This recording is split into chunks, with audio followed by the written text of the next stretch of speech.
So your intro was to hack a loogie. No. I didn't. Shut up. No. So okay. So surf and turf. Surf and turf. Surf and turf is a dish that we like to serve out here in California. The idea of surf and turf is that it's a cross between land and seafood. Typically, the usual type of surf and turf. The best way I can describe it. Imagine on one side of the plate you have some nice fried pieces of fish, but on the other side of the plate maybe you have some ribs or like a small steak. But the idea is surf and turf is land and sea meeting for a delicious consumable that you can put in your belly. And Surf and Turf, the MLP episode, is about a guy whose parents are divorced, and he has to choose between the land and the sea. Basically, he has to choose between living in Majora's Mask or Skyward Wing. Wasn't that the Skyward Sword? Skyward Sword. Wasn't Majora's where the temple was underwater? That was. Or is that Ocarina? There's a bunch of them that are underwater, dude. Yeah, but like going with the Zelda timeline, like there's a section of Hyrule that that was underwater, but it wasn't before. I thought. I don't know. Like 14 to 5. I'm trying to think. Yeah, my Zelda stuff's wonky. Anyway, so the Cutie Mark Crusaders, and I need to say this. This is one of the better Cutie Mark Crusader episodes in like a while. Not to say that I've always been somewhat forgiving for the CMC episodes, especially since they got their cutie marks. They haven't really done too much of significance or importance or quality. So this episode was a nice breath of air because it was a nice breath of the wild. So hey, you made it tell the reference. I have to make one too. Hey, so where does that take place in the timeline? Breath of the Wild? Let me guess. It's another prequel. No, nothing like that. They think that, well, if you saw the Game Theory episode, they think it's right at the end of the Hero was defeated timeline, I believe it was. Oh, that's right. There's 3 different timelines. It's kind of ridiculous. Anyway, so what we have here is an episode where the CMC have to talk to this hippogriff played by Kathy Westluck because holy crap, that was really obvious. And I forget his name, but he is having a tough time deciding because a lot of the hippogriffs are stoked to be on land, but some of them grew really comfortable living in the sea. So they thought to themselves, so he's in a dilemma where he really likes being in both places, but he feels he has to choose because, quote unquote, every hippogriff his age already knows his place, except not to try and poke holes in the writing, but his character is basically Ariel from Little Mermaid. That's really what his character amounts to. Wish I could be part of that world.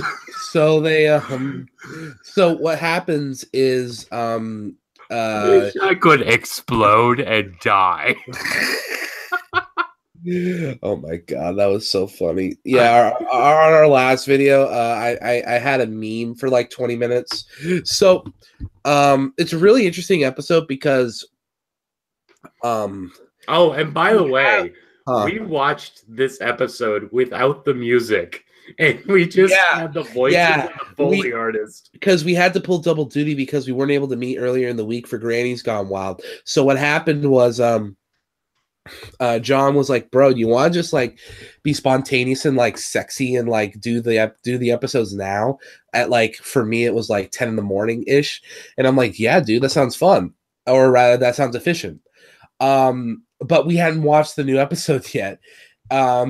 And apparently, it was leaked on Dailymotion a while ago. Like a week ago. Yeah, we found the whole episode, but there was no music.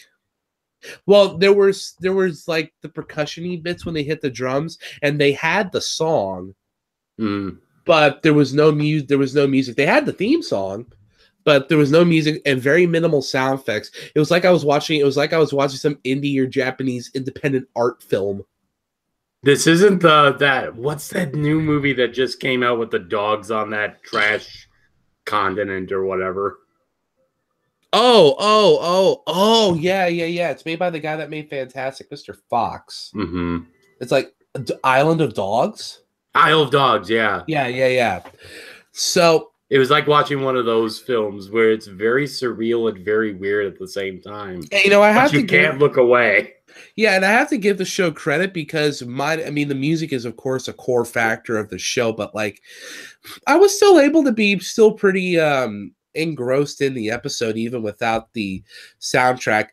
There were some parts where it felt a little weird, like when they're doing all their big celebratory happy stuff, but there's no music, and I'm just like, oh man, this is some 70s cultist exploitation film nonsense going on right here.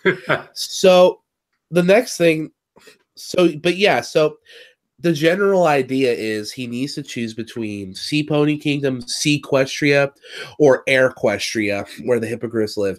And the conflict comes not just from within himself, but Apple Bloom is able to remain pretty objectively in the middle. Sweetie Belle really digs the Hippogriff Kingdom. And especially because she discovered the freaking Chow Garden. Yeah. Because let me just say, I was texting Eddie. Can you pit them in battle against each other? Yeah. Basically, I said that the garden looks either from that. There was an episode from the original Transformers that was something along the lines of where he finds this forest that's trying to be destroyed by the Decepticons, and there's also I was a weeb as a younger kid. I watched Sonic X in the English dub. I'm actually going back through it with the Japanese dub to see what the fuck I missed because 4Kids is a dick. But yeah, I was a sad child when I was a bit younger. Sorry. And it made me so sad. Not sad, but I was just so awed because Scootaloo really liked Seaquestria because she was able to swim and by proxy sort of kind of fly. Mm-hmm. And that's why she liked that. So their internal division causes a further divide in Kathy Westluck. And he's like F out of here with that BSB. Dead ass. Mm-hmm. So and what I love though is that you see the comparison between the two, between Sweetie Belle and Scootaloo even before the song. You see Sweetie Belle go nuts when she finds the Chow Guard, starts twirling and everything like that. And then when they get to Seaquestria, Scootaloo is the one freaking out. So it kind of fits with the Aesop in terms of like, okay, this is why they're angry at each other during the song, because see their jubilation on both sides right at the beginning, Yeah. So let me just say, some of the food they were trying to say, I'm just like, gross. Let me see if I could find it real quick. And by the way, I love the dude's name, Terramar. That's awesome. I couldn't tell if it was Terramar. I thought they said Terramore for a second. I don't know. Yeah. But salmon juice and kelp fish or kelp chips and fish oil tea. Ugh. Yeah, I'm sorry. That sounds disgusting. I came from New Orleans, and I didn't come up with any weird ass concoctions that weird. So I really like this episode because I feel like the whole divorce analogy thing was probably it feels like it was accidental, but then later on they were like, wait, who's our primary fan base again? So then they kind of amped it up a little bit. The parents are both really supportive of either of his decisions, and they're social with each other and stuff. Which is what makes me think like the analogy that we said at the beginning of this review is nothing more than just conjecture, just the parallels of both, less than them actually being divorced. Yeah. Because it's like the mom wants to stay in Sequestria, the dad wants to stay in Mount Eris. That kind of makes sense. It's more of like one of those living arrangement sort of things where two parents are divorced. One of them is on one side of town, the other one's on the other side of town. That is just the analogy I was thinking of. So, baby pictures, like seriously. And I love how Twilight this entire time is all about, I need to do research, but in reality, she just wants to visit and have fun. And there's a point where she gets to where it's like, do you want to see Terramore's baby pictures? Oh, of course, they're probably super adorable. But I would also like to know about the early life development of a sea pony. And it's I like how Twilight's really trying to low key pretend that she's not on vacay, but high key she's totally. The only thing she doesn't have is suntan lotion at this point. She's so in deep with it. And even the CMC are just like, yeah, you're not fooling anyone, Twilight. They're like, get out of here with that nonsense, B. We know you're here on vacay, brah. So, the episode's climax is, well, to further establish a plot point, they come up with a whole pros and cons list thing. Mm-hmm. And it's basically 50-50. I thought this was funny. Sweetie Belle and Scootaloo break up, like the whole song, it starts off, which I thought was really clever writing and framing and scripting. The song starts off trying to convince him of both. Mm-hmm. And then it slowly devolves into a petty argument between Sweetie Belle and Scootaloo until like the last 8 or 12 bars, where it's not even about Terramore anymore, and it's just them screaming at each other. Yeah, and then they break off their friendship for 5 minutes. It's like, oh my god! It's reminding me of I think it was Kid Rock that did the song, the one where it's we break up just to make up. Oh yeah, I think that was him. I don't know. So it was basically the country song called like First Kiss or something like that. Yeah, my first kiss went a little like this. So Twilight's like, well, who said Terramore had to who said the boy had to choose between both kingdoms? And they're like, he did. So then Twilight gets a taste of what he goes through, and they're like, you know what? CMC's like, you know what? We've got Sweetie Belle has an idea. They go talk to him again, and they bring him over, and this is really cool. There's a joint picnic between land and sea, a real surf and turf, if you will. Yay! And this was actually really heartwarming because you see how stoked he is, and his parents are like, oh, dude, we never meant for you to choose, which I thought was unrealistic, not because of the fact that they're divorced, but because of the fact that their parents and my parents who are together aren't that unbiased. So I was calling some shenanigans, but joking aside. Think about it from this perspective. You're thinking about it from the fact of, the kind of strict parenting of you live under my house, you live under my rules sort of thing. But I do also understand their aspect of like, we're saying that because there's two areas, if you don't have to choose one over the other. Like in this analogy, you don't have to choose one parent over the other parent.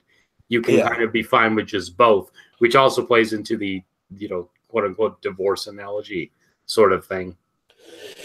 Yeah, and I thought it was really nice. And then Sweetie Belle does a whole, there's a lot of pros and cons, but there's one thing that both places have: a family that loves you. And I was just like, and they drew a heart over it. I was like, so aw. And then the episode ends, and Twilight ends her vacation, what I assume early. And that was Surf and Turf. And let me just say, the ending scene right before it cuts to credits is him like jumping up and like high-fiving someone, and it's reminded me of that one old video that's just like, hey Jerry, Jesus. Where it's like that one still or whatever. Yeah Or I the don't end know- of Spider-Man 2. I don't know why. At the end of the episode, I heard that song "Don't You Forget About Me" when he like jumped up in the air, and I was like, "Wait, what the hell?" Yeah. So like, anyway, yeah, good episode. I give this one a solid. I give this an 8.25. I know I like never use that score, but but that feels right to me because it was better than average. It was a good CMC episode, and it's definitely a couple cuts above their last. It's a head above the rest. Especially Well, since they're on a mountain. well, any CMC episode is better than that freaking go-kart episode. And it's also better than Showstoppers. Oh god! Remember that cringe fest from season 1? That at least yeah. had the song. The go had a better song. The go-kart episode was some -5 stars nonsense. Mm-hmm. But yeah, I enjoyed this episode as well. I would give it an 8 because, again, this was better than most CMC episodes. And the fact that we got to see more stuff, because I was a little nervous because I know they can't bring back the voice actresses. Like, they can't bring back... I'm trying to think of the two... they can't bring back... And they can't bring... I'm just going to say Ua Abedin, even though I know that's not correct. But the person who played Queen Novo. But they're doing a pretty good job of like having them just kind of stay out and look at the smaller groups of families instead of the big picture like they did in the movie. Yeah. So, but yeah, I give this an 8 as well. It's a pretty good episode. So yeah, I dugs it. I dugsed it. Yes, indeed. Yeah, there we go. All right. Well, thanks everybody for joining us. This has been the Undercover Brony at undercoverbrony.com. And we'll talk to you guys later. And remember, don't stick a knife in the toaster. Because you'll explode and die. Yes. And don't put the toaster in because then you will electrify a die. Oh, and remember to leave the seat up. Yeah. I mean, the seat down. The seat. So, yeah, we'll talk to you guys later. Peace out, Dragon. Adios. Hey.